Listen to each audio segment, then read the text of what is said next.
शास्त्र भगवत परमज्ञानी कुमार ग्रंथ रचयिता आचार्य भगवान हरिभद्र सूरी महाराज धर्म की बात करते हुए धर्म बिंदु ग्रंथ के अंदर उन्होंने फरमाया कि जीवन के अंदर धर्म करने से पहले मंगल की जरूरत है, इसलिए धर्म ग्रंथ की शुरुआत में मंगलाचरण की बात की। मंगलाचरण को महत्व को समझाने में बात करते हुए कहा कि जीवन के अंदर में धर्म का क्या फल हो सकता है वो भी हमने देखा, धर्म के स्वरूप को हमने जाना, धर्म के स्वरूप को भी हमने समझा। आज धर्म के स्वरूप को समझने की बात करते हुए कहते कि धर्म करते तो है, धर्म करना भी चाहिए, धर्म क्यों करना चाहिए वो सब हम देख चुके हैं, हमने सब देख लिया है। लेकिन आज महत्व की बात यह है कि भाई आज धर्म आज्ञा अनुसार कितना होता है उसके बारे में यहाँ पे बात करने का विषय आज चलेगा। हरिभद्र श्री महाराज उस बात को लेकर के उन्होंने कहा कि भाई अपने जीवन के अंदर में पहला सूत्र याद रखो, स्वयोग श्रेय आश्रयम, यानी कि जीवन के अंदर उस व्यक्ति का सहारा लो, उस व्यक्ति की शरण स्वीकार करो, उस व्यक्ति का आश्रय लो जो व्यक्ति आपको इस लोक को छोड़कर के परलोक तक आपको सुख की प्राप्ति करा सके। जो व्यक्ति समृद्ध हो, जो व्यक्ति गुणवान हो, जो व्यक्ति समृद्धशाली हो, जो व्यक्ति शक्तिशाली हो, ऐसा व्यक्ति आपके जीवन में होना चाहिए। जो एक उत्तम व्यक्ति, एक ऐसा उत्तम व्यक्ति होना चाहिए कि जिसके शरण में तुम जाओ तो वो तुम्हारे मात्र खाली मानव जीवन का कल्याण नहीं बल्कि तुम्हारी स्व आत्मा का भी कल्याण कर सके। उसकी बात यहाँ पर करते हुए कहा क्या विचार करो।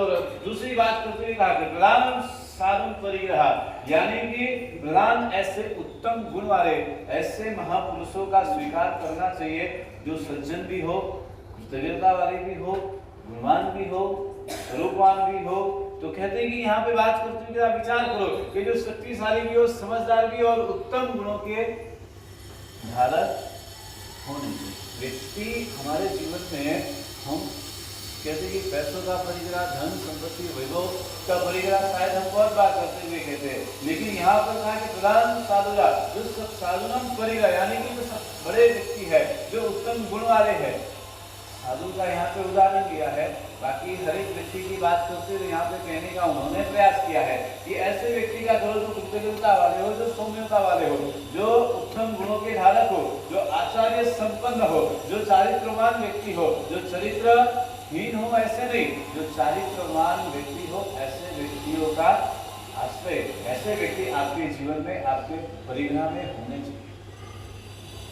आज हमारे जीवन में ऐसा हो गया, हमारे जीवन में कहते कि हमारे साथ में दोस्त है, कल्याण मित्र है, सब है, एक दूसरे से फ्रेंड भी है, लोग भी है, एक दूसरे को मिलने भी आते हैं, सब कुछ होता है।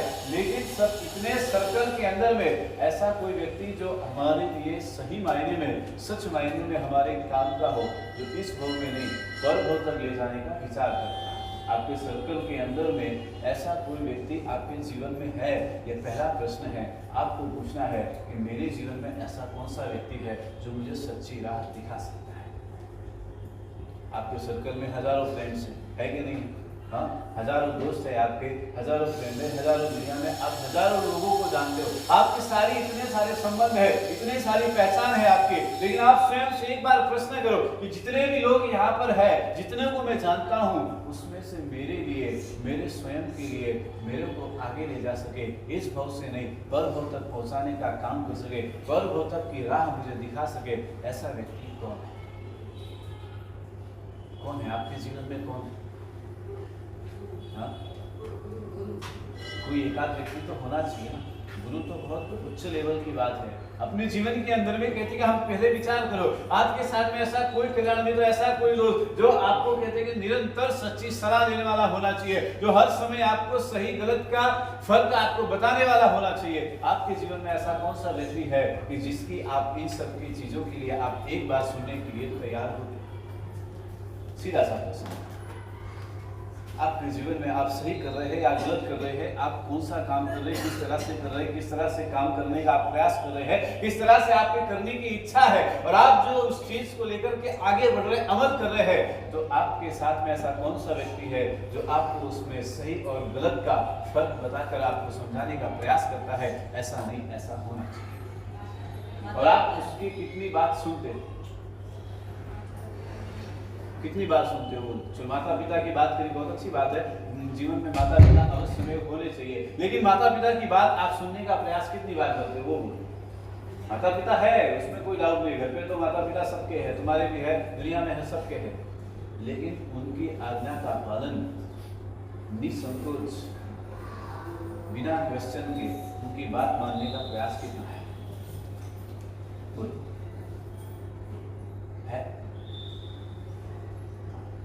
आप माता पिता की बात करो, दोस्तों की बात करो, कल्याण मित्र की बात करो, हम अपने जीवन के अंदर में हम अपनी अनुकूलता अनुसार सबकी बात सुनने को तैयार होते, हमें हमारे मन में जचना चाहिए, हमारे दिमाग में बात बैठती है तो हम स्वीकार करने को तैयार है, अगर बात नहीं बैठती तो हम स्वीकार करने को तैयार नहीं है। अपने जीवन के अंदर एक बार विचार करो, सोचो। यहाँ पर जो बात करते हुए कहा कि ऐसा कोई एक व्यक्ति चाहिए कि जिस व्यक्ति की बात को आप बिना क्वेश्चन, बिना आंसर के आप स्वीकार करने के लिए तैयार। जीवन में एक व्यक्ति ऐसा होना चाहिए, ऐसा व्यक्ति हमारे जीवन में शायद ही मुश्किल से मिलेगा। आज हमारे पास सब कुछ है, हमारे पास किसी चीज की कोई कमी नहीं है, हमारे पास सब कुछ है, कोई कमी नहीं है, हम जो चाहे वो कर सकते हैं, हम अपने मर्जी के मालिक है, सब कुछ हमारे हाथ में। लेकिन कहते हैं सही गलत का फैसला वो हमारे हाथ में नहीं है, वो हमारे किसी ऐसे व्यक्ति के पास में होना चाहिए कि जो हमें सही राह दिखा सके, सही और गलत का फर्क हमें समझा सके। माँ बाप की नहीं सुनते, गुरु की बात करी, चलो गुरु की भी कितना सुनने के लिए तैयार। गुरु की बात करें कि गुरु महाराज की हम बात सुनते हैं, गुरु महाराज का आप मानने के लिए तैयार होते हैं, गुरु महाराज की आज्ञा अनुसार जीवन जीने का प्रयास आपका कितना है? चलो परमात्मा की आज्ञा अनुसार एक बात के लिए साइड में रखेंगे, कहते कि शास्त्र आगम के अनुसार जीने की बात एक साइड में रखते हैं। आज के समय के अंदर में महत्वता जब माँ बाप की घट गई, माँ बाप के बाद में गुरु का स्थान अगर आपने रखा है तो एक विचार करो कि गुरु महाराज की आज्ञा अनुसार जीवन जीने का प्रयास में कितना है। उसमें भी प्रश्न है, उसमें भी सवाल है, उसमें भी एक ही निरंतर एक आज्ञा तुरंत मानने के लिए तैयार। धर्म की बात करते हुए कहते हैं धर्म शब्द बहुत छोटा है, धर्म शब्द बहुत छोटा है, पर धर्म को समझने वाले, आचरण में लाने वाले कोई ऐसे कोई आत्मविरले ऐसे कोई व्यक्ति महान होते हैं जो कहते हैं कि आपके जीवन के अंदर में धर्म को आचरण में लाकर के धर्म की महत्ता को समझकर चलते हैं। धर्म शब्द छोटा है, लेकिन धर्म शब्द की व्याख्या बहुत है। धर्म शब्द छोटा है, लिखने के लिए, सुनने के लिए बहुत इजी है, धर्म खाली 2.5 अक्षर है, लेकिन धर्म का महत्व समझने के लिए, उसकी व्याख्या करने जाए, उसके रहस्यों को जानने जाए, उसके अर्थ को समझने जाए, तो कहते हैं कि पूरा जीवन खत्म हो जाए, पर धर्म की व्याख्या की नहीं जाए। अब विचार करो, यहाँ पर कहते कि अपने वचन धर्म, यानी उसमें पहली बात की धर्म का स्वरूप बताते हुए कहा कि पहले नंबर की बात की वचन अनुष्ठान। वचन क्या है? गुरु कहते कि परमात्मा की जो आज्ञा है, परमात्मा की आज्ञा वो आगमों की आज्ञा, आगमों की आज्ञा गुरु भगवंतों की आज्ञा, लेकिन उस आज्ञा अनुसार हमारा उस आज्ञा युक्त धर्म जो है वो हम जीने का प्रयास कितनी बार करते हैं, उसे पालन कितना है। पहला प्रश्न यहाँ पर खड़ा होता है, कुछ भी करो आप अपने जीवन के अंदर में एक बात समझ के रखो, अपने दिमाग में सोच करके रखो, हम जो भी करते हैं, जो करने का प्रयास कर रहे हैं, आगे जाकर के हम जो कुछ भी करेंगे सब परमात्मा, गुरु, धर्म की आज्ञा अनुसार है या नहीं। आज आप जो कुछ भी धर्म आराधना करते हैं, धर्म साधना करते हैं, धर्म क्रियाएं करते हैं, कार्य क्षेत्र के अंदर जो कुछ भी आप करते हैं, एक बार अपने आप को उठा करके देखो, अपनी जिंदगी का पन्ना आप स्वयं उठा करके देखो, इसमें प्रभु आज्ञा गुरु आज्ञा और धर्म आज्ञा अनुसार कितना किया। अब लिखने का प्रयास करो, अब सोचने का प्रयास करो, एक बार विचार करो कि इन आज्ञा अनुसार हम जीवन जीने का कितना प्रयास करते हैं। शास्त्र भगवंत ने लिखा है कि धर्म एक व्याख्या करो, धर्म है नहीं तो आप अगर आज्ञा अनुसार धर्म जीते हैं, आज्ञा अनुसार धर्म का पालन करते हैं तो धर्म है, नहीं तो बाकी कुछ भी नहीं है। मात्र खाली एक धर्म नाम का एक लेबल लगा हुआ है, बाकी अंदर से सब क्या है? हाँ, अंदर से सब पोल है, मात्र खाली बाहर एक धर्म का एक लेबल लगा है। जो धर्म हम करते हैं हमें लगता है कि हम धर्म कर रहे हैं। सोचने वाली बात है, पुण्यशाली विचार करना है। आज्ञा अपने जीवन के अंदर में अपनी अच्छा हम अपने धर्म के अंदर हम बात करें तो कहते कि तब तक बनता जब आप कहते कि जब प्रभु के आज्ञा अनुसार धर्म, कहते कि गुरु के आज्ञा अपने अपनी इच्छा अनुसार धर्म हो, वो धर्म नहीं है। परमात्मा की आज्ञा अनुसार, गुरु आज्ञा अनुसार धर्म हो, वो धर्म है। आज समस्या जीवन में सबसे बड़ी समस्या ये है कि आज्ञा अनुसार धर्म करने की बात जो है वही सबसे बड़ी समस्या है। आज हम धर्म हमारी इच्छा अनुसार करते हैं, धर्म हम आज हमारी इच्छा अनुसार करने का प्रयास करते हैं, धर्म हम अपनी अनुकूलता के हिसाब से करने का प्रयास करते हैं, धर्म हमें हमारे हिसाब से हमें करने की इच्छाएं है, भावना है, सब कुछ है, हमारी इच्छा अनुसार धर्म होता है। बाहर खाली सिर्फ लेबल लगता है कि गुरु आज्ञा प्रभु आज्ञा अनुसार हम धर्म करते हैं। आप सोचो, आप सोचेंगे तो आपको स्वयं को पता चलेगा। आप अपने आप को एक बार विचार करके देखो, आपको उस स्थान पर आप रख करके देखो।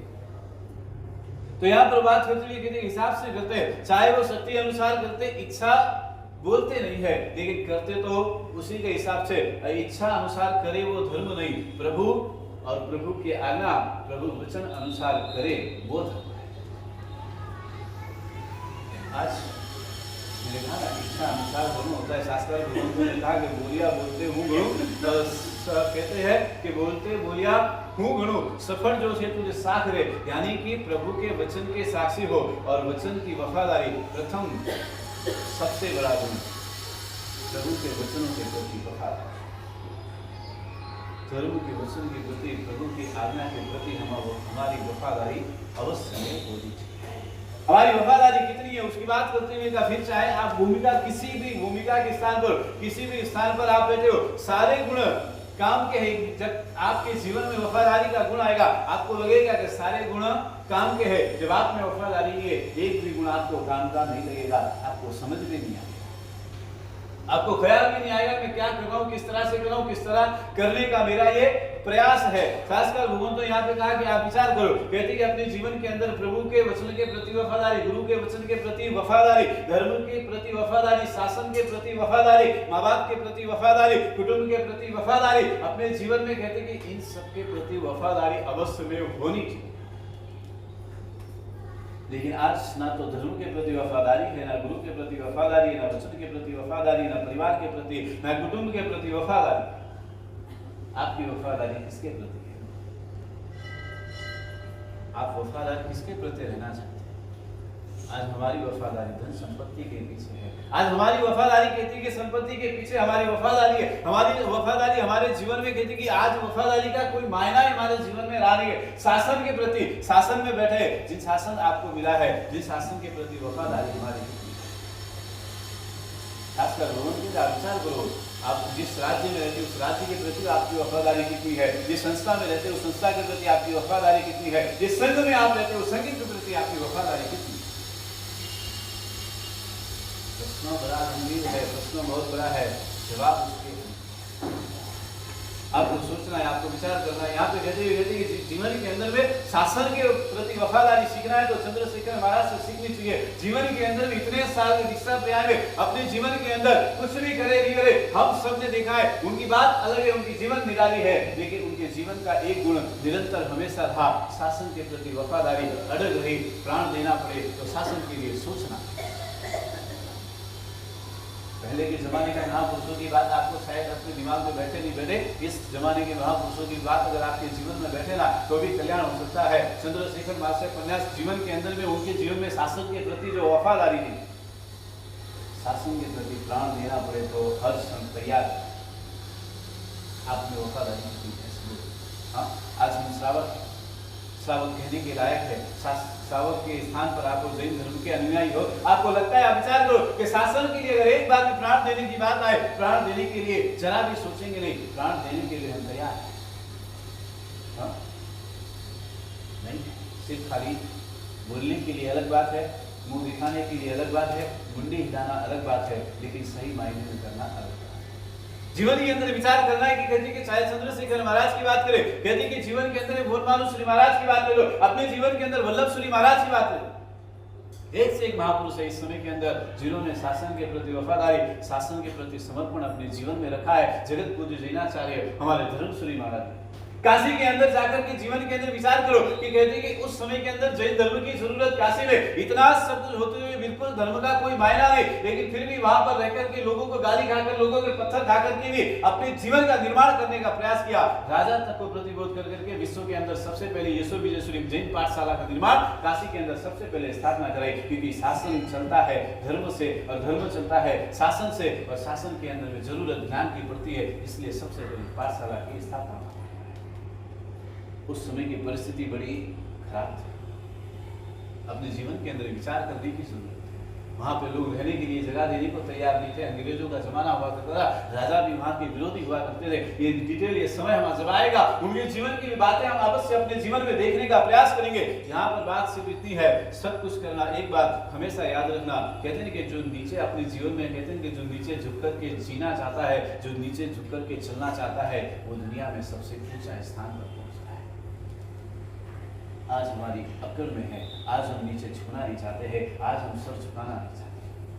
हमेशा हम अपने अक्ल में चलने का प्रयास करते हैं, पैसे के अभिमान में चलने का प्रयास करते हैं, परिवार के जीवन में, कहते हैं हमारे जीवन में एक से एक अपने अभिमानों में, मान और सम्मान की चिंता में लगे रहते हैं। शास्त्र भगवत कहते हैं कि जो व्यक्ति जितना झुकना जानता है, वो व्यक्ति उतना ही ऊपर उठना भी जानता है, वो व्यक्ति दुनिया में सबसे महान होता है। समझो, प्रयास करो, विचार करो, अपने जीवन के अंदर में हमेशा ऊपर होते हैं, समझदार होते हैं। समझ लेना, आप कहते हैं कि तुम सब तो इतने समझदार हो, तुम्हारी तो बात करने जैसी, हाँ क्या है, ये तो इतना समझदार को थोड़ा दर्शन करो तो यूं लागे कि हाँ जीवन धन्य भी, हाँ क्या विचार आवे, हम इतने समझदार हैं। शास्त्र लोगों के आप विचार करो, सोचना है आपको, विचार करते हुए कहते कि जीवन के अंदर में, तो कहते कि आज जीवन की एक बात हमेशा समझ के रखो, कहते कि जीवन में जब गुरु मिले, भगवान मिले, परमात्मा मिले, जो जब समय जैसे जैसे बीतते जाए उस समय कहते जिंदे आदमी की पूजा हमें अवश्य में करनी चाहिए। लेकिन आज हमारे जीवन की मेंटालिटी कैसी हो गई, जिंदे आदमी की पूजा करनी चाहिए, जिंदे आदमी की पूजा करनी चाहिए कि नहीं करनी चाहिए? हाँ क्या करना चाहिए बोलो, प्रश्न है, बोलो जवाब दो, करना चाहिए कि नहीं करना चाहिए? हाँ जिंदे आदमी की पूजा तो करो, करिए, क्यों करिए, दोस्त लागे, हाँ आप लागे नहीं लागे, हाँ जिंदे आदमी की पूजा करिए, क्यों करिए, आदमी मरे पसे उन्हें फूल हार चढ़ाओ, पसे उन्हें होना चांदी ना, पसे माला पहराओ, पसे हैंग करो, पसे बराबर है क्यों लागे? हाँ क्या करना चाहिए? गुरु भगवंत है, गुरु पूजन करना चाहिए। जीवन के अंदर शास्त्र भगवंत की बात करते हैं, जीवन में जब गुरु मिल जाए, जीवन के अंदर में जब हमारे कहते हैं कि जरूरी नहीं साधु महाराज हो, कोई भी व्यक्ति हो, अगर आपके लिए उसने आपके जीवन में परिवर्तन लाने का प्रयास किया है, आपको धर्म के मार्ग पे ले जाने का प्रयास किया है, तो आपके लिए वो व्यक्ति आपके लिए गुरु समान है, वो व्यक्ति आपके स्थान से वो ऊंचा है, उसकी पूजा करने का हमेशा प्रयास करो। मरने के बाद में तो फूल हाथ में सभी चलाते, उसमें कोई बड़ी बात नहीं है, लेकिन हमारे यहाँ पे थिंक उल्टी है, हमारे यहाँ पे दिमाग उल्टा चलता है। जब तक व्यक्ति जिंदा होता है, बोल बोल के थक जाए, उसकी कोई सुनने के लिए तैयार नहीं होता है, लेकिन जब मर जाए, मरने के बाद में उसके सारे विचारों की फिर बातें जीवन में होती है, फिर कहते हैं कि नहीं वो कियो तो उसको बराबर कियो, तो यार बात तो करना सीख तो, हाँ तो जब आदमी जिंदा था तभी कर लेते तो उसको भी सुकून मिलता, उसको भी खुशी होती कि भाई कम से कम इन्होंने किया, नहीं। शास्त्र भगवान यहाँ पर करते हुए कहते कि विचार करो, पर हमें देखना होता है, मरने के बाद सारे विशेषण लगा लेते हैं, सारी चीजें सब कुछ हो जाता है। जीवन में व्यक्ति की पूजा करना सीखना चाहिए। आज हमें जीवन के अंदर में व्यक्ति जिंदा है, उसके विचार जिंदा है, सब कुछ जब जिंदा हो तो उसकी गुणों की पूजा हमें कर देनी चाहिए। मरने के बाद में जमाना करेगा, उसमें कोई बड़ी बात नहीं हुआ करती है। हमेशा कहते हैं कि अनुमोदना करो, जीवन में उत्साह बढ़ाओ। व्यक्ति के साथ में जो व्यक्ति शासन का कार्य कर रहा है, जो व्यक्ति धर्म की आराधना साधना कर रहा है, उसका हमेशा उत्साह बढ़ाने का प्रयास अवश्य में करना चाहिए। उसे प्रोत्साहन देने का प्रयास करो, उसे आगे ले जाने का प्रयास करो। सास का गुण यहाँ पर कहते हैं कि आप विचार करो क्या होता है ना, एक प्रोत्साहन चूर्ण आता है, प्रोत्साहन का एक चूर्ण आता है, प्रोत्साहन का चूर्ण लेने से शायद व्यक्ति का उत्साह बढ़ेगा या नहीं बढ़ेगा उसका मुझे पता नहीं है, लेकिन आपका एक उत्साह अगर प्रेम भरा उत्साह होगा तो व्यक्ति के जीवन में उसके शक्तियां अवश्य बढ़ जाती हैं। प्रयास करना है, प्रोत्साहन चूर्ण से शक्ति बढ़े या नहीं बढ़े उसका पता नहीं है, लेकिन प्रेम भरा प्रोत्साहन आपका होगा तो सामने वाले की शक्ति अवश्य बढ़ेगी। सोचना, विचार करना, पुरुषाली जीवन के अंदर में कहते हैं कि हमारे जीवन के अंदर प्रभु वितरा परमात्मा के प्रति कृपा, परमात्मा के प्रति प्रेम अवश्य में जीवन में आना चाहिए। जो व्यक्ति, मैंने कहा था ना, दुनिया में कोई भी व्यक्ति कोई भाषा समझे या न समझे उसका पता नहीं है, लेकिन प्रेम की एक भाषा ऐसी है जो प्राणी मात्र भी समझ। प्रभु वितराग फिर भी कहते परमात्मा वितराग है तो भी परमात्मा के अंदर ही प्रेम रहा हुआ है, परमात्मा के प्रति प्रेम के सागर है, परमात्मा करुणा के सागर है। परमात्मा वितराग है, उनको हमसे कोई लेना देना नहीं है, लेकिन परमात्मा के अंदर जो करुणा है, जो परमात्मा के अंदर प्रेम है, उससे हमारा अवश्य में नाता जुड़ता है। विचार करो, कहते हैं कि बहुत कुछ भाषा समझ में आए हमारे जीवन के अंदर में, वो प्रेम की भाषा अवश्य में सबको समझ में आती है। प्रेम के कारण विचार करो, कहते हैं कि एक इंद्र महाराजा के विनती को स्वीकार करते हुए इंद्र महाराजा ने प्रेम भरी परमात्मा आदिनाथ भगवान से विनंती की, अनंत तीर्थंकरों से चली आ रही परंपरा को पंचमुष्टि घोष अवश्य में होना चाहिए। और इंद्र महाराजा ने आदिनाथ परमात्मा से मात्र खाली प्रेम भरी विनती और प्रेम भरे भाव से विनंती की, परमात्मा आपने 4 मुष्टि रोज किया, 5वीं मुष्टि रहने दो परमात्मा, के बाद आपके ऊपर सुंदर लगे। परमात्मा ने स्वीकार किया कि नहीं किया? हाँ, अनंत तीर्थंकर से परंपरा चली आ रही, फिर भी परमात्मा ने क्या किया? तो क्या किया? हमारी ठीक सोच बदलने की जरूरत। यहाँ पर कहते कि इंद्र महाराजा की एक विनंती को स्वीकार करके प्रेम भरी, क्योंकि परमात्मा करुणा के सागर है, परमात्मा के अंदर प्रेम का समुद्र है, और परमात्मा उस भाव से प्रेम को स्वीकार करते हुए परमात्मा ने 5वीं मुष्टि रोज की। आज हमारे जीवन के अंदर हम परमात्मा के अनुयायी है, परमात्मा के आज्ञा अनुसार जीने का हमें प्रयास अवश्य में करना चाहिए। जो परमात्मा ने प्रेम रख करके, जो परमात्मा ने करुणा रख करके हमारे लिए ही चिंता की है, हमारे लिए जीव मात्र के लिए चिंता करते हुए परमात्मा ने मोक्ष मार्ग की बात बताई, मोक्ष मार्ग के लिए धर्म की स्थापना की। सभी जीव गुरु शासन रसी की भावना परमात्मा के हृदय में आई। परमात्मा चाहते तो हम सबको मोक्ष में लेकर के जा सकते थे। परमात्मा कहते कि परमात्मा ने ये सब किया, लेकिन आखिर में परमात्मा के अंदर की वो ताकत नहीं रही, क्योंकि तुम्हारे कर्म तुम्हारे अनुसार है, कर्मों का भुगतान सबको अपने अनुसार करना है। वरना परमात्मा ने तो कितनी करुणा दी, सबको लेकर के जा सकते, लेकिन क्या करें? हमारे कर्मों का भुगतान हमको करना है। जब तक हमारे कर्म टूटेंगे नहीं, जब तक हमारे आत्मा के ऊपर से लगे हुए पाप धुलेंगे नहीं, तब तक हमारी आत्मा शुद्ध बनेगी नहीं। और आत्मा शुद्ध बनेगी नहीं तो धर्म के कहते कि प्रवेश नहीं होगा, प्रवेश नहीं होगा तो आचरण नहीं आएगा, और आचरण नहीं आएगा तो मोक्ष में जाने का तो फिर रास्ता कैसे? सारी सोचने का प्रयास है। कहते हैं हमारे जीवन में कहते धर्म एक बात हमेशा याद रखो जीवन में, कहते कि समाज एक संयोग, आज हमें एक होने की जरूरत है, आज हमें एक साथ चलने की जरूरत है, वरना जो परिस्थिति पहले हुई है उससे कहीं ज्यादा बुरी परिस्थिति होने की संभावना आज के समय में है। आज हम बढ़ते चले जा रहे, आज हम अलग अलग होते चले जा रहे, एक साथ में एक होकर हमारे लड़ने की ताकत। आज समाज बढ़ता चला जा रहा है, लोग अलग अलग पंथ, अलग अलग लक्ष्य, अलग अलग वाद में बढ़ते चले जा रहे। परमात्मा के समय ऐसा नहीं, इसलिए विश्व में धर्म हमेशा ऊपर है। आज का समय ऐसा है, आज अलग अलग है, इसीलिए आज हमारे धर्म की हम व्याख्या करने जाए। कहते आप विचार करो, हजारों करोड़ों अरबों साल पुराना हिंदुस्तान के अंदर में कहते भोग एक से एक पीढ़ियों दर पीढ़ियों अवसर पीढ़ी बीत जाए, इतना पुराना धर्म है, फिर भी आज हमारे धर्म की हालत कैसी? 100 साल, 50 साल, 200 साल, 250 साल, 500 साल में आए हुए धर्म आज इंटरनेशनल लेवल पर है, और करोड़ों अरबों वर्षों पुराने धर्म आज हमारा धर्म सुपोषित होते होते मात्र खाली भारत देश के अंदर।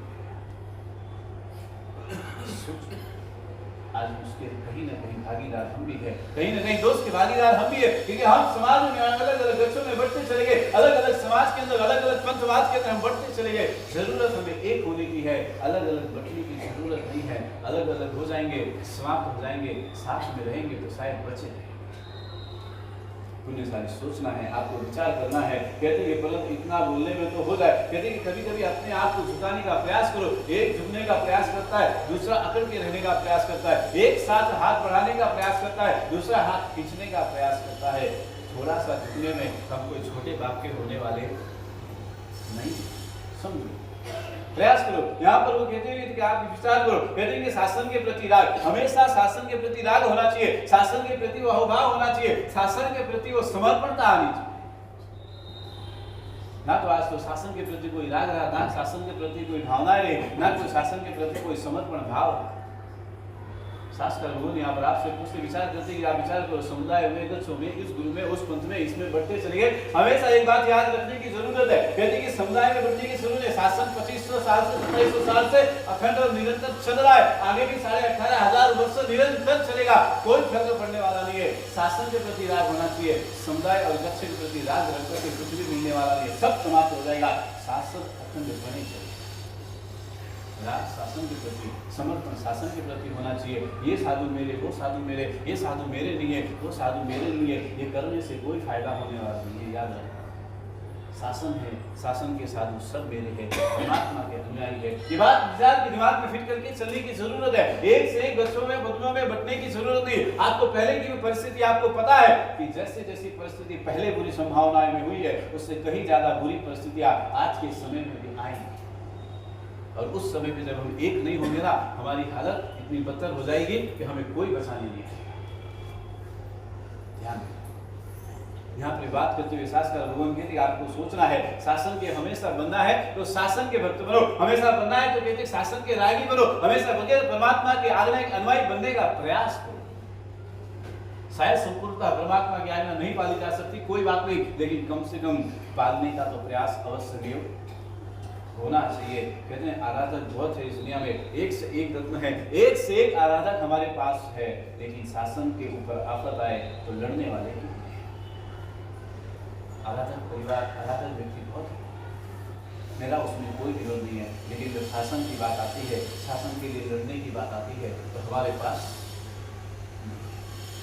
पास कोई लड़ने वाला नहीं होता, हमारे पास कोई सामने जाकर के खड़ा रहने वाला नहीं होता, कोई जाकर के प्रश्न उठाने वाला नहीं होता, कोई जाकर के वहां पे खड़े रहकर के नहीं ये मेरा शासन है, ये शासन के प्रति हम अपने आप को दांव पर भी लगाने के लिए तैयार है। आज कमी है तो शासन भक्तों की सारी सोच आपको विचार करना है अपने जीवन के अंदर में। एक बात हमेशा चिंता करना है तो आज धर्म की चिंता करो। विश्व शांति का मूल आधार अगर कोई है तो वो धर्म है, और उसमें भी बड़ी सुंदर सी बात करते हुए विश्व के अंदर शांति का मूल आधार कोई है तो वो धर्म है। और धर्म के अंदर भी कहते कि अगर कोई वो धर्म है तो वो जैन धर्म है, कहते कि जिससे विश्व के अंदर शांति का प्रस्राव होता है, क्योंकि मूल धर्म जैन हमारा। हमें समझ के चलना है, विचार करके चलना है, सोचना है। और यहाँ पर कहते हैं कि जैन संघ एक विचार हमेशा याद रखो, कहते हैं विश्व के अंदर शांति की बात करी। दूसरी बात करते हुए कहते हैं कि अगर कहते हैं कि संघ उज्जवल है तो शासन भी उज्जवल है, और शासन उज्जवल है तो विश्व उज्जवलता की ओर है। कहते हैं कि शासन मेला हुआ, विश्व मेला हुआ, विश्व मेला हुआ तो पूरा विश्व मेलता की ओर चला जाएगा। शासन को बनाना पूरे सारे जीवन के अंदर भी विचार करके रहना है। विश्व के अंदर कहते संघ हमारा है, मूल धार अगर कोई है, मूल धरी कोई है, मूल आधार कोई है तो वो है हमारा शासन, वो हमारा धर्म है। इस बात को आपको मानना पड़ेगा, इस बात को आपको मानकर हमेशा जीवन में आगे बढ़ना पड़ेगा। शास्त्र भगवंत ने इसीलिए कहा कि प्राधान साधन करेगा। हमेशा जीवन के अंदर ऐसे व्यक्ति का आपके जीवन में एक कोई व्यक्ति ऐसा होना चाहिए जो आपको धर्म के मार्ग पर लेकर के जा सके, आप सही और गलत का रास्ता आपको अवश्य में बता सके। आप बिजनेस के मार्ग में चलते हैं, आप कहते हैं कि दुनिया के किसी भी कार्य के किसी भी क्षेत्र में भी आप आगे बढ़े, उसमें सही और गलत का पथ बताने वाला कोई एक व्यक्ति आपको चाहिए। और आपके जीवन का भी वो नियम होना चाहिए कि वो व्यक्ति मेरे जीवन में है, वो व्यक्ति जो भी कहेगा वो मुझे स्वीकार है, उसके सामने कोई प्रश्न नहीं। ऐसा कोई व्यक्ति है आपके पास, आपके जीवन में ऐसा कोई, किसी को आपने एक को तो रखा होगा, किसी एक को तो है कि नहीं, भले वो चाहे आपकी पत्नी हो, चाहे वो आपकी माँ हो, चाहे आपके पिता हो, चाहे आपका भाई हो, चाहे आपका कोई भी हो, लेकिन ऐसा कोई एक व्यक्ति आपके जीवन में होना अवश्य चाहिए। है नहीं वो अलग बात है, लेकिन आगे बढ़ने का प्रयास अवश्य करो। जीवन में कम से कम कोई ना मिले तो कम से कम एक गुरु तो जीवन में ऐसे होने चाहिए कि जो गुरु एक बार आदेश कर दे तो उसके ऊपर कोई प्रश्न उठना नहीं चाहिए, हाथ जोड़कर स्वीकार। पहले नंबर पे बात की कि नमस्कार भाव, दूसरे नंबर पे बात की कि स्वीकार भाव जीवन में होना चाहिए। आपके जीवन में ये बात आपको ख्याल अवश्य में रखना पड़ेगा। धर्म की यहाँ पर बात करते हुए कहते हैं जीवन के अंदर आप विचार करो कि माँ जी ने एक प्रश्न पूछा, साहिब जी नरक का वर्णन करते हुए, नरक की बात करते हुए नरक समझाने का प्रयास करो। बाबा ने शुरुआत की कि भाई कि नरक के अंदर कहते हैं कि प्यास इतनी है कि जीवन में कहते हैं नरक के अंदर प्यास इतनी कि सारे सागरों का पानी भी पिला दिया जाए तो भी प्यास आदमी की बुझती नहीं है। नरक के अंदर भूख इतनी है कि कहते हैं पूरे तीनों लोग का अन्न अगर आपको खिला दिया जाए तो कहते हैं वहां पे भूख मिटने वाली नहीं है। नरक का वर्णन करते करते महात्मा के आंख में आंसू आ गए और महात्मा ने माता जी से कहा कि बोलो अब क्या करना है। माता जी ने कहा साहिब जी मथे नंदामी। समझ में आई बात? हाँ? क्या है? हमें जो समझना है उतना ही समझना है, हमें जितना सुनना है हमें उतना ही सुनना है, हमें जितना करना है उतना ही करना है, ताकि बाबा जी मथे नंदामी सुख साता में रहे। बस यही हमारी सत्यता, यही हमारी कहानी।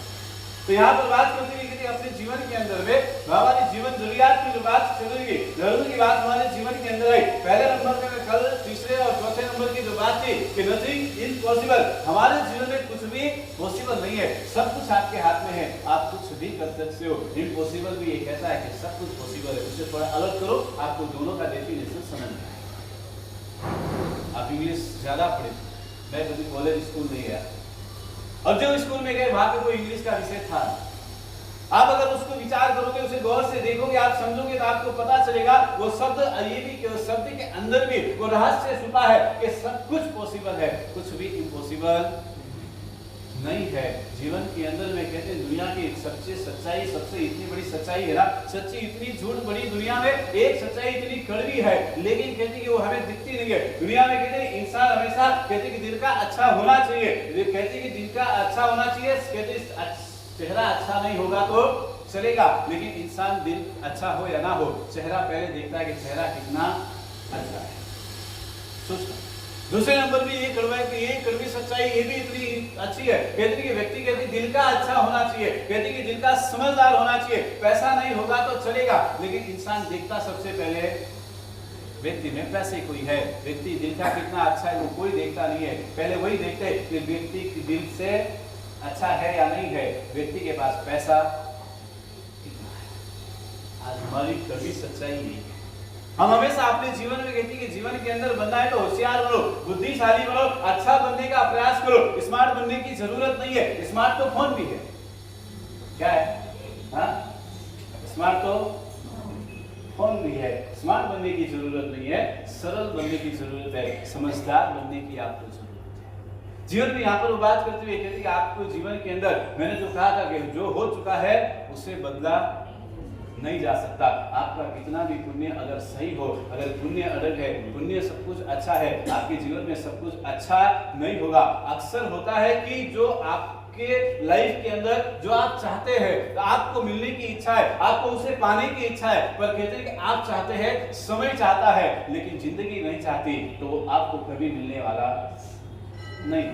आप कितना भी प्रयास करो, आप कितना भी कुछ भी कर लो, अगर जिंदगी नहीं चाहती, आपका पुण्य उस समय के अनुसार नहीं है, तो आपको वो जीवन में कभी मिलने वाला नहीं है। इसीलिए हमेशा के जो चाहते हैं उसे हासिल मत करो, जो हासिल है एक बात समझ के रखो, जो हासिल हो चुका है उसे चाहने लग जाओ।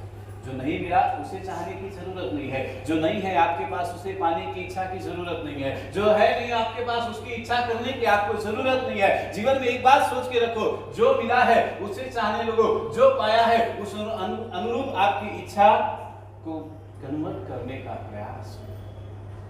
जो मिला है उसे चाहने लगो। कहते हैं कि बिजनेस के अंदर आपको जो मिला है, जिस स्थान पर आप हो उससे कहीं ज्यादा आगे जाने की आपकी चाह है, उसमें मेरा कोई विरोध नहीं है, लेकिन जितना मिला है उसको भी कम से कम चाहने की इच्छा रखो। आपने एक डिग्री की पढ़ाई कर ली, आप सीए बन गए, ये बन गए, आप वकील बन गए, चाहे आप कुछ भी बन गए, डॉक्टर बन गए, आप सब कुछ बन गए, लेकिन उससे आगे की जो आपकी चाह है उसे पाने से पहले जो आपने पाया है उसको चाहने का प्रयास करो कि मैं जितना मेरे को मिलना था मिल गया, शायद मेरी जिंदगी के लिए इतना काफी था, मैं उसमें खुश रहने का प्रयास करो। दूसरे नंबर की बात करते हुए कहा कि मगर उसमें से सीख लेने आने वाले कल को निखारा जा सकता है। जो हो चुका है, पहले नंबर की बात की, जो हो चुका है उसे बदला नहीं जा सकता। दूसरे नंबर की बात करते हुए कहा कि भाई जीवन के अंदर मगर उसमें से सीख लेकर के आने वाले कल को सुधारा जा सकता है, निखारा जा सकता है। बुरा हो गया, अब बदलने वाला नहीं है। इंसान चला गया, अब वापस आने वाला नहीं है। घाटा हो गया, अब वापस सुधरने वाला नहीं है। जीवन के अंदर विचार करो, कहते एक व्यक्ति के ऊपर आपने विश्वास किया, वो विश्वास टूट गया, अब वापस कहते कि वो विश्वास नहीं आएगा। कहते कि एक बार आपने चोरी करके आपकी दुकान में किसी ने चोरी कर ली, व्यक्ति चला गया, वो चोरी हो गई, अब वापस वो आने वाला नहीं है। वो बुरा होना था, वो हो चुका, लेकिन आगे उसमें से सीख लेकर के हम आगे अपने आप को सुधारने का प्रयास कर सकते हैं, और वही करने की जरूरत है। कहते हैं जीवन के अंदर में कहते हैं आप विचार करो, हमेशा दोषों को देखने का प्रयास करते, सत्य को देखने का आपका विचार अवश्य में होना चाहिए। जो हो चुका है, एक बार चोरी हो गई, हमें पता लगी, हमने घर खुला रखा था, चोरी हो गई, हमने दुकान के अंदर में गल्ला खुला रखा था, इसलिए चोरी हो गई, लेकिन अब उसे याद कर करके अपने आप को खराब करने की जरूरत नहीं है, माइंड डिस्टर्ब करने की जरूरत नहीं है। उसमें से ये सीख लेने की जरूरत है कि दूसरी बार दुकान का गल्ला खुला रख करके जाना नहीं है, उसे सुधारा जा सकता है। ये आपको प्रयास करना है। कहते हैं एक बार गाड़ी चलाते चलाते आपके जीवन में शायद एक बार एक्सीडेंट हो गया, तो दूसरी बार गाड़ी चलाते समय आपने 120 की स्पीड रखी है, तो 120 की स्पीड में अगर गाड़ी का एक्सीडेंट हुआ, आपको अपने जीवन के अंदर भी उसी को लेकर के अफसोस करने की जरूरत नहीं है। जिंदगी भर आपको उसमें से ये सोचना है कि शायद इसमें से भी मेरे लिए ये सीख थी कि 120 के ऊपर गाड़ी चलाना नहीं चाहिए था। आज तो हमारे हाथ में एक्टिवा भी होती है तो ऐसा लगता है हम बुलेट चला रहे थे। हाँ, क्या होता है, हमारे हाथ में एक्टिवा होती है तो हमें लगता है कि हम बुलेट चला रहे, और गाड़ी हमारे हाथ में होती है तो ऐसा लगता है कि हम एरोप्लेन चला रहे हैं, क्योंकि गाड़ी भाई एरोप्लेन नहीं बन सकती है। आप 220 पे लेके जाओ या 240 पे लेके जाओ, एरोप्लेन नहीं बन सकती। लेकिन क्या है, हमारी स्पीड कम होने को ना देते, बाद में एक्सीडेंट होता है, हॉस्पिटल जाते हैं, खर्चा बढ़ता है, फिर आपको ख्याल आता है भाई गाड़ी तो थोड़ा आराम से चलाना चाहिए था, तो पहले ही सीख ले लो, अनुभव हो, थोड़ा समझदारी से काम करे, तो ये दिन भी आते नहीं है। तो यहाँ पर वो कहते हैं कि लाइफ के पास्ट के बारे में सोच के दुखी नहीं होना, फ्यूचर में समझ में आता है उसे समझने का प्रयास करो। फ्यूचर में सब अच्छा है, वो कहते हैं कि जो अच्छा है उसे लाइफ के पास्ट को याद करके खराब करने की आपको जरूरत नहीं है। पहले का समय बुरा था, शायद 1 लाख रुपए की कमाई होती थी, आज का समय है 10 लाख की कमाई हो रही है। चलो भी जीवन के अंदर भी जीवन सुखरूप चल रहा है, परिवार में सुख है, संपन्नता है, सब आनंद में है, खुशी में जी रहे हैं, तो उसमें जीने का प्रयास करो। 10 लाख के बीच के समय में आपके 50 लाख का नुकसान हो गया, 20 लाख का नुकसान हो गया, उसे याद करके इस समय को अच्छे को खराब करने की कोई जरूरत है क्या? आपको क्या लगता है, होना चाहिए कि नहीं होना चाहिए? खराब होना चाहिए, उसे खराब करना चाहिए। अपनी शांति को हम क्यों भंग करें भाई?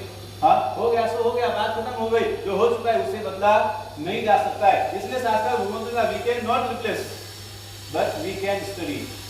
जो हो चुका है उसे रिप्लेसमेंट करने की जरूरत है, उसमें से स्टडी करो, उसमें से सीख लेकर के आगे बढ़ने का प्रयास हमेशा होना चाहिए। दिमाग में भूसा भर के बैठने की जरूरत नहीं है। दिया बात नहीं होती, कहती कि करते अपने जीवन के अंदर, हमारे जीवन में ये प्रयास हमारा होना चाहिए। और तीसरे नंबर की बात करते हुए कहा कि हमेशा, पहले नंबर की बात कौन सी करी कि जो हो चुका है उसे बदला नहीं जा सकता, ये बात तो ख्याल में आई कि नहीं आई? दूसरे नंबर की बात की कि उसमें से कहते कि सीख लेकर के आगे आने वाले कल को निखारा जा सकता है और सुधारा जा सकता है। और तीसरे नंबर की बात करते हुए कहा कि हर दिन हर रोज एक नया गोल लेकर के आप अपने सुबह का प्रारंभ करें। जीवन में हर रोज एक नई सोच के साथ में उठो। हमेशा कहते हैं कि जो हो चुका पुरानी सोचों को भूल जाओ, कल क्या होने वाला था उसका मालूम नहीं है। आज की सुबह परमात्मा की कृपा से मिली है, आज का दिन बड़ा सुंदर परमात्मा की कृपा से मिला है। जीवन में एक नया गोल, एक नई सोच के साथ में जीवन में आगे हमेशा बढ़ने का प्रयास करो। हर रोज सुबह उठते हो ना, ये प्रयास करो आज एक नई सोच लेकर के। पुरानियों को याद करके कोई फायदा होने वाला नहीं है। जिनको अपना फ्यूचर ब्राइट चाहिए, सूर्य की तरह हमेशा चमकने का प्रयास करो। रोज संकेत है कि सूर्य रोज सुबह उगता है, रोज हर रोज नई किरणों के साथ में उगता है और नया भरोसा लेकर के उगता है। और वो हमें समझाने का प्रयास करता है कि मेरी तरह तुम भी अपने जीवन के अंदर, कहते कि एक 12 घंटे का ये समय होता है कि 12 घंटे का समय चला जाता है, चंद्रमा का प्रकाश होता है, समय चला जाता है, लेकिन दूसरे दिन वापस तुम्हें सूर्य की तरह उठ करके तुम्हें चमकने का प्रयास अवश्य करना है। आज हमारे गोल की क्या बात करें तो कहते हैं कि हर दिन सुबह उठने के बाद एक टारगेट अपने जीवन में फिक्स होना चाहिए, एक लक्ष्य फिक्स करो। अगर आपको लगता है कि आज सुबह उठकर के मुझे 5 लाख रुपए कमाने की जरूरत है तो 5 लाख कमाने का प्रयास करो। आज आपको लगता है कि मुझे औसत करने की जरूरत है, औसत करने का प्रयास करो। आज आपको लगता है कि परमात्मा के मंदिर में जाकर के मुझे 3 घंटे तक अष्टप्रकारी पूजा करने का भाव है, वो टारगेट अगर आपने रखा है तो वो करने का और पूरा करने का साहस हो। पीछे हटने की जरूरत नहीं है। समय की क्या मांग है वो समय देखेगा, लेकिन मेरा गोल, मेरा लक्ष्य पक्का होना चाहिए। रोज सुबह कहते बिजनेस की चाहे चीज हो या कोई भी चीज हो, कहते कि आप एक बात याद रखना, जब इस तरह से रोज उठने का प्रयास करेंगे, एक आप अगर एक निरंतर आप 50 दिन ऐसा करो, रोज एक गोल के साथ चलो, कोई भी गोल, कोई भी लक्ष्य आप लेकर के रोज 50 दिन उठने का प्रयास करो, पूरा साल आपका अच्छा जाएगा। और जब आप पूरा साल करने का प्रयास करेंगे तो कहते कि आपकी पूरी जिंदगी अच्छी जाएगी, आपको पीछे देखने की जरूरत नहीं पड़ेगी। आज एक बात और, हमेशा जीवन के अंदर कहना कि एक साल आप करने का प्रयास करो, रोज एक सोच के साथ में उठोगे ना, पूरा साल आपका अच्छा चला जाएगा। दुनिया के अंदर में आप देखो हमारा देश किस स्थान पर है, दुनिया के अलग अलग देश एक अलग अलग स्थान पर है, लेकिन जापान देश आज भी दुनिया से 10 साल आगे चलता है कि नहीं चलता? हाँ, मेरे से ज्यादा टीवी तुम देखते हो, मेरे से ज्यादा न्यूज़पेपर आप पढ़ते हो। मुझे तो कोई बताता है या न्यूज़पेपर में मैं कभी पढ़ता हूँ तो मुझे समझ में आता है, लेकिन ये सारी चीजें तुम आप रोज देखते हो। आप दुनिया के अंदर देखने का प्रयास करो। आज कहते कि जिस स्थान पर अमेरिका है, जिस स्थान पर चाइना है, जिस स्थान पर रशिया है, भारत है, अन्य जितने भी देश है, सारे देशों से 5 साल 10 साल जापान आगे चलता है कि नहीं चलता? मालूम है आप, एक बार संकेश्वर के अंदर में जापान से 4 व्यक्ति आए थे रिसर्च सेंटर सिर्फ सर्च करने के लिए, और वहाँ पर हमारे बहुत सारे लोग थे, बुढ़े भी थे, तो वहाँ पर उनका रिसर्च जैन धर्म के ऊपर से बदला रहा है। ऐसे ही नॉर्मली एक प्रश्न उनसे पूछा, और तो उन्होंने प्रश्न पूछा और प्रश्न का जवाब उन्होंने बड़े हंसते हुए दिया। उन्होंने कहा कि साहिब जी, हमारे देश के अंदर की एक संस्कृति ऐसी है, एक नियम ऐसा है कि हर व्यक्ति, हर एक जवान व्यक्ति जब रोज सुबह उठता है, एक लक्ष्य बना करके उठता है, आज मुझे मेरे देश के लिए ये करना है। लक्ष्य क्या बनाता है?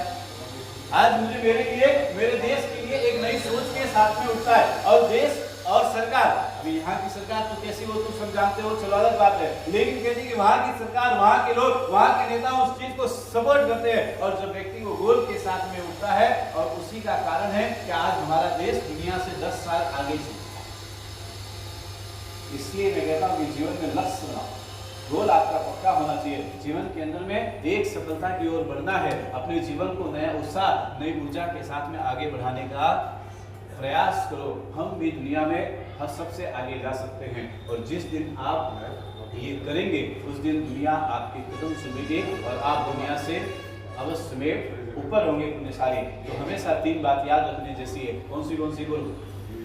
पहली बात, हाँ, जो हो चुका है उसे बदला नहीं जा सकता, और जो उसमें से दूसरे नंबर की बात की, उसमें से सीख लेकर के आने वाले दिन को सुधारा जा सकता है। और तीसरे नंबर की बात करते हुए कहा कि रोज एक नई सोच के साथ में, एक रोज नए गोल के साथ में जीवन में आगे बढ़ने का प्रयास करो। पुण्यशाली बहुत ही सुंदर तरीके से अपने जीवन के अंदर धर्म आराधना साधना करने का हमेशा प्रयास होना चाहिए। बस इस तरह से आगे बढ़े, यही शुभ मंगल भावना।